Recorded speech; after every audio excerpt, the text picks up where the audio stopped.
पन्ना जिले में अंतर्राष्ट्रीय हीरा तस्करों का नेटवर्क अब इतना हावी हो चुका है कि हीरों की नीलामी को भी कंट्रोल करने लगा है।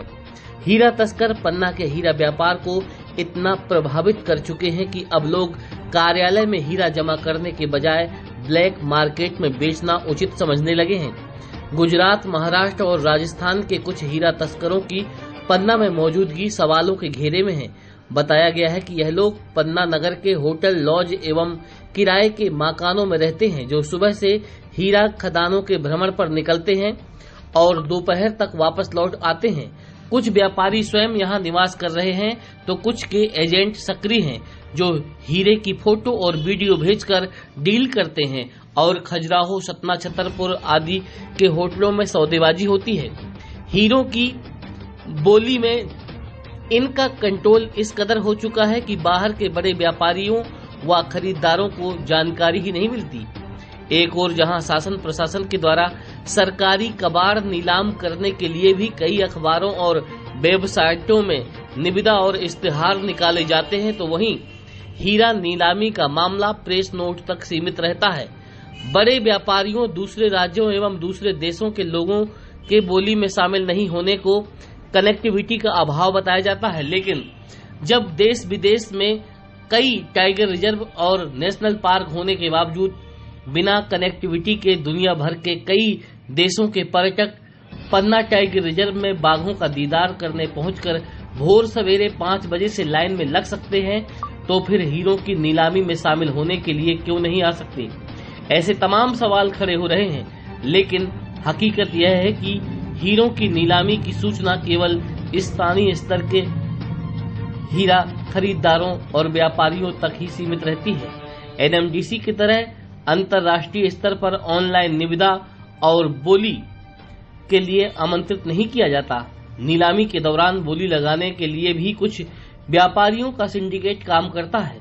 अधिकांश हीरे पहले तस्करों के पास पहुंचते हैं। उचित मूल्य नहीं मिलने पर वह हीरा कार्यालय में जमा किए जाते हैं। यहाँ भी कुछ व्यापारी आपसी साठगांठ कर हीरे की बोली सीमित कर देते हैं या फिर बोली लगाने के बाद भी उसे नहीं खरीदते। ऐसे में हीरा खदान संचालित करने वाले छोटे तुआदारों का विश्वास सरकारी कार्यालय में हीरा जमा करने से उठ रहा है और अगली बार वह हीरा कार्यालय में जमा करने के बजाय ब्लैक मार्केट में बेचना ही उचित समझते हैं।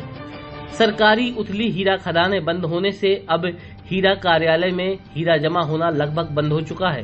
निजी भूमि में बड़ी खदानें संचालित करने वालों के हीरे ब्लैक मार्केट में बिकने की चर्चाएं चल रही हैं। बताया गया है कि हीरा कार्यालय के एक कर्मचारी के द्वारा तस्करों से साठगांठ करके रखी गई है। कहा तो यह भी जाता है कि अधिकांश हीरे पहले हीरा कार्यालय के इस कर्मचारी को अलग से दिखाए जाते हैं, जिसके द्वारा फोटो और वीडियो भेजकर व्यापारियों से हीरे की चर्चा की जाती है। सौदा तय होता है तो बाहर से ही बिक जाता है। सौदा तय नहीं होने पर हीरा कार्यालय में जमा कर दिया जाता है। ऐसा ही कुछ 21 से 24 फरवरी तक चलने वाली हीरों की नीलामी में बताया गया है। सैकड़ा भर से अधिक हीरे नीलामी में रखे गए, लेकिन पन्ना के अलावा बाहर के केवल 2-3 व्यापारी ही शामिल हो सके। व्यापारियों के नहीं आने का कारण अंतर्राष्ट्रीय हीरा व्यापार की मंदी बताई गई है, जबकि ऐसी कोई बात नहीं है। लंबे समय से पन्ना जिले में हीरों की तस्करी का काला कारोबार चल रहा है। हीरा कार्यालय में केवल छोटे खदान संचालक और तुआदार ही हीरा जमा करते रहे हैं। बड़े खदान संचालकों के द्वारा शायद ही कभी हीरे जमा किए गए हों, लेकिन अब छोटे खदान संचालकों की संख्या भी लगभग शून्य हो चुकी है, क्योंकि अब हीरा कार्यालय से उथली हीरा खदानों के पट्टे जारी नहीं हो रहे हैं। पन्ना जिले से हीरा तस्करों के नेटवर्क को नेस्तनाबूद करने एवं अंतर्राष्ट्रीय हीरा तस्करों से साठगांठ रखने वाले हीरा कार्यालय के कर्मचारियों के काले कारनामे उजागर करने के लिए उच्च स्तरीय जांच की आवश्यकता है, क्योंकि इस काले कारोबार से मध्य प्रदेश सरकार को राजस्व की भारी हानि हो रही है।